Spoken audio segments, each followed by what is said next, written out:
Bonjour à tous, aujourd'hui je vais vous raconter l'histoire d'une fille chat et d'une épée intelligente, ils vont devenir le duo le plus puissant. Un jour, un jeune homme a été tué par un bus et par hasard, il s'est retrouvé dans un autre monde, dans un monde magique. Cet homme qui était mort avait été transformé en épée, au début il pensait qu'il resterait comme il était, mais grande fut sa surprise lorsqu'il réalisa qu'il pouvait utiliser la magie pour se déplacer. Les gobelins ont essayé de dégainer l'épée. Maintenant qu'il avait la possibilité de se déplacer, il a rapidement éliminé ces gobelins. En brisant le noyau de ces gobelins, il s'est rendu compte qu'il avait la possibilité d'acquérir les capacités des bêtes qu'il avait éliminées. Maintenant qu'il était une épée, il ne pouvait pas dormir. Il est donc parti à la recherche de différentes bêtes pour consommer ses pouvoirs et ses capacités. Dans une forêt lointaine, un homme bat une femme. Celui-ci semble être un esclave. Quand une fille chat apparaît pour essayer de la défendre. Cette fille était aussi une esclave, l'homme se moque des actions de la fille et lui ordonne de s'agenouiller. Tous ces esclaves avaient un dispositif autour du cou qui les obligeait à obéir. Sans aucun choix, la jeune fille s'est agenouillée, se sentant très humiliée, tandis que l'homme riait. Le lendemain, cet homme a voulu continuer à humilier la fille au chat, insinuant qu'elle était de la pire race qui soit, qu'elle était une honte pour l'humanité. Elle appartenait à la race des chats noirs, elle ne pouvait tolérer que l'on dise cela de sa famille. Elle a pris une pierre et a essayé de tuer cet homme, mais c'était inutile, cet homme a utilisé le collier pour l'éviter, il a fini par frapper la fille.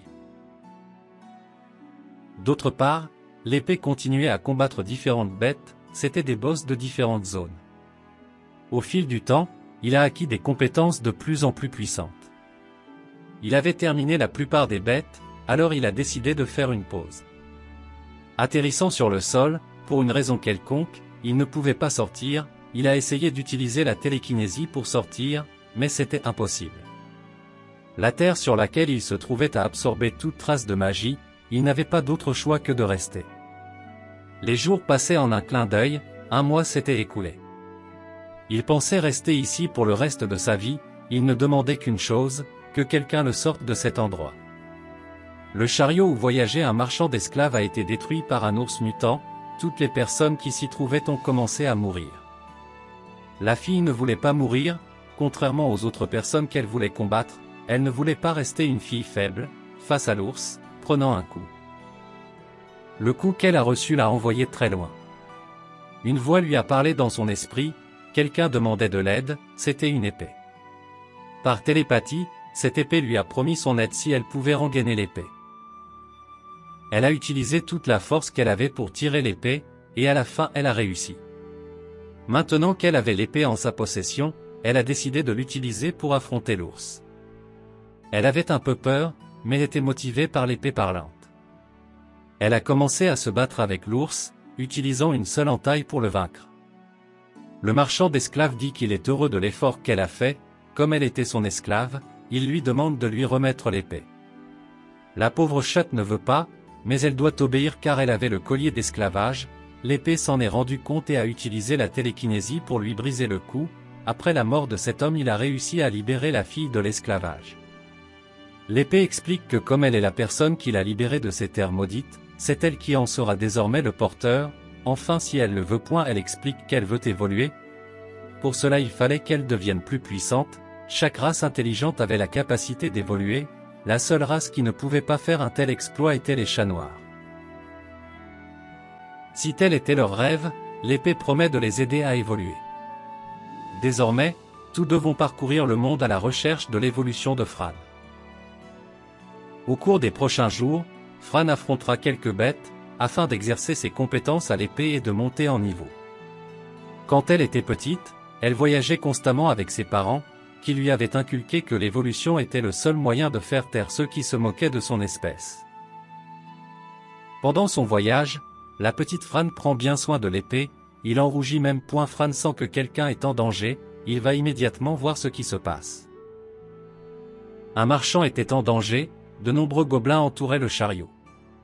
Au moment où Fran arrive pour les éliminer, le conducteur de la voiture le remercie, expliquant qu'il est très rare de voir des bêtes sur la route, se montrant très reconnaissant. Cet homme dit qu'il va dans un village voisin, il lui demande si elle ne veut pas aller dans ce village. Elle ne savait pas trop où aller, alors elle a accepté de les accompagner. Pendant le voyage, cet homme pense que Fran était un aventurier. Elle dit qu'elle n'en sait rien, demande s'il est possible qu'il lui parle d'être un aventurier. Cet homme explique, les aventuriers ont pour mission de chasser des bêtes et d'accomplir des missions difficiles, comme il s'agit de tâches compliquées, le salaire est très bon. Elle est très heureuse d'entendre cela et décide de devenir une aventurière. Dans un endroit lointain et caché, les gobelins devenaient de plus en plus puissants.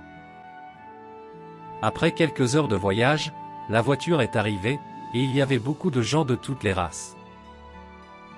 Quand elle est arrivée, elle a commencé à entendre des critiques de toutes parts, elle était de la race des chats noirs, étant connue comme la plus faible.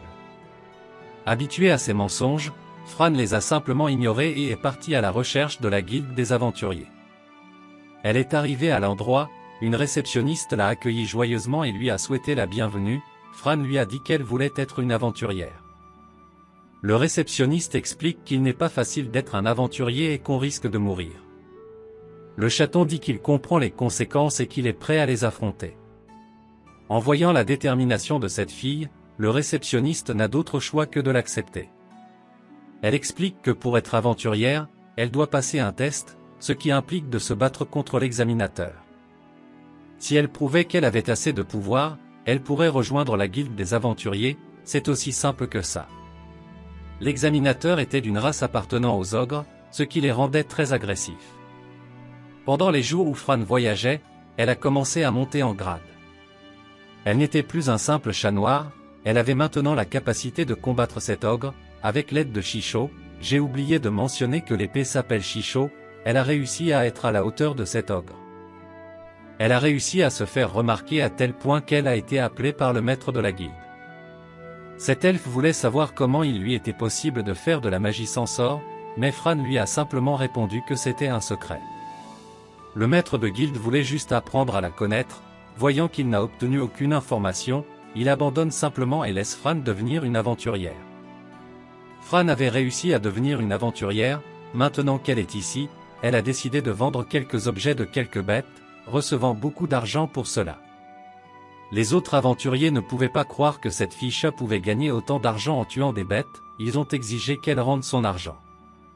Elle était fatiguée d'être traitée comme une mauviette, elle ne pouvait pas tolérer cela. Le réceptionniste dit que ce qu'ils font est mal, s'ils sont si lâches pour prendre l'argent d'une pauvre fille, ce sont des lâches, ils devraient juste mourir. Ces hommes vendaient leurs affaires à bas prix et sont intimidés par cette fille chat, en entendant les mots de la réceptionniste, ils voulaient simplement la tuer. Fran a défendu sans hésitation la réceptionniste. Ces hommes se sont moqués d'elle, car ils ne pouvaient pas croire qu'un chat noir serait assez puissant pour le combattre. Fran devient furieux et finit par couper les jambes et tabasser tous ces mauvais aventuriers. Ils n'arrivaient pas à croire ce qu'on leur avait fait, appelant les autres à l'aide. Le réceptionniste s'est moqué d'eux, leur a dit qu'ils méritaient cette punition, qu'en plus c'était de la légitime défense. Fran a quitté la guilde, un homme pouvait sentir que cette fille avait une arme intelligente. Chicho dit à Fran qu'elle devrait chercher une meilleure tenue, alors qu'il cherche au marché, un vieil homme l'arrête. Il lui dit qu'il veut lui parler d'un sujet important, il sait qu'elle a une épée intelligente, Chicho était curieux de savoir ce qu'il avait à dire, il a donc demandé à Fran d'accepter la rencontre. Cet homme était connu dans tout le village comme le forgeron qui fabriquait des armes puissantes, il dit qu'il ne fabrique des épées que pour les gens qui en valent la peine et cette fille avait approuvé. Quand ils sont arrivés à l'atelier, ce vieil homme lui a donné une armure à sa taille, qui ressemblait plus à une robe. Il était temps de parler de l'épée, le vieil homme pouvait utiliser l'évaluation, une compétence qui lui permet de voir les statistiques des armes, il a donc réalisé que cette épée était unique en son genre. La fille chat avait peur que quelqu'un découvre cette épée, mais en même temps, elle ne savait rien de cette arme. Chicho lui demande de faire confiance à cet homme. Elle dit que ce qu'il a dit est vrai, mais qu'il n'y connaît pas grand-chose, alors s'il peut lui apprendre quelques trucs. Le vieux forgeron procède à l'explication, en plus de l'intelligence de l'épée, elle a aussi une particularité, qui est de lui donner de la magie et ainsi cette épée sera plus puissante, Fran n'hésite pas à essayer cette nouvelle capacité. Le vieil homme explique que c'est une épée légendaire. Shisho pense être le seul dans ce monde, mais il est rapidement interrompu par le vieil homme. Il existe aussi d'autres épées, appelées épées véritables. Fran est déçu.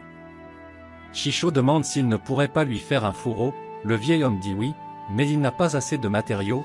Shisho sort un certain nombre de matériaux qu'il a obtenus en tuant des bêtes de patron dans différentes régions. Le vieil homme est plus qu'heureux de fabriquer un fourreau pour une épée légendaire. Il était temps de partir, ils se disent au revoir et promettent de se retrouver dans quelques jours quand le fourreau sera prêt. Il faisait déjà nuit, il n'avait nulle part où loger. Shisho lui dit de chercher une auberge où loger, maintenant qu'il avait de l'argent tout serait plus facile. En arrivant dans la chambre, Fran est très heureuse, elle a vécu comme une esclave pendant les dernières années, maintenant avoir une chambre pour dormir était comme un rêve pour elle. Shisho explique qu'à partir de maintenant, elle pourra rester dans ce genre de chambre aussi souvent qu'elle le souhaite. L'épée avait la capacité de déplacer des objets, alors pour surprendre Fran, elle lui a préparé de délicieux repas. Aujourd'hui, il avait reçu la mission de collecter des fruits de la forêt qui étaient difficiles à obtenir. Dans une autre partie de la forêt, un groupe d'aventuriers était encerclé par des gobelins, ils étaient venus accomplir quelques missions simples, mais ces gobelins de haut rang étaient apparus. Alors que tout semblait fini, une fille chat a réussi à les sauver. Elle était Fran.